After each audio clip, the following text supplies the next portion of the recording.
भगतसिंग कोश्यारींना पद्मभूषण दिल्यानं विरोधक आक्रमक, संजय राऊत हर्षवर्धन सपकाळांचा आक्षेप, लोकशाही संविधानाला कोश्यारींनी पायदळी तुडवल्याचा आरोप.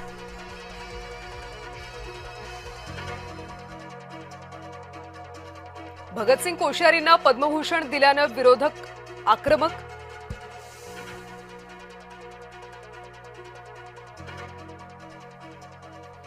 राऊतांच्या कोश्यारींवरच्या टीकेला फडणवीसांचं प्रत्युत्तर.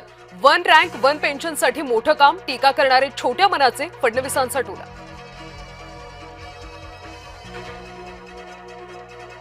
नाशकात सोहळ्यादरम्यान वनविभागाच्या महिला कर्मचाऱ्याचा गोंधळ. भाषणादरम्यान गिरीश महाजनांनी आंबेडकरांचं नाव का घेतलं नाही, महिला कर्मचाऱ्यांना घेतला आक्षेप.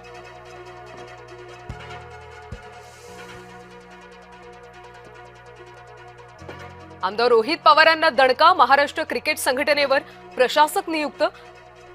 निवृत्त न्यायमूर्ती सानप पाहणार संघटनेचा कारभार.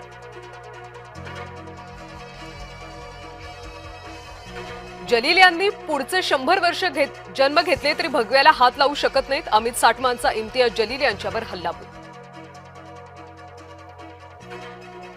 शक्तीपीठ महामार्गाचं सुधारित संरेखन निश्चित. 13 जिल्ह्यातल्या 395 गावांमधून 856 किलोमीटरचा मार्ग जाणार. समृद्धी मार्गावरून प्रवास करणाऱ्यांसाठी खुशखबर. तब्बल 22 फूड प्लाझा उभारण्याच्या कामाला वेग. त्यापैकी 8 फूड प्लाझा सुरू.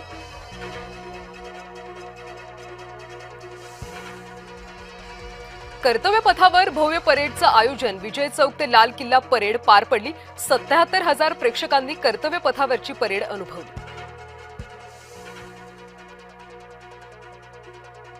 कर्तव्य पथावर आज ऑपरेशन सिंदूर मधल्या पराक्रमाचं दर्शन. फ्लाइंग पास्ट मध्ये ऑपरेशन सिंदूर मधल्या लढाऊ विमानांनी घेतला भाग.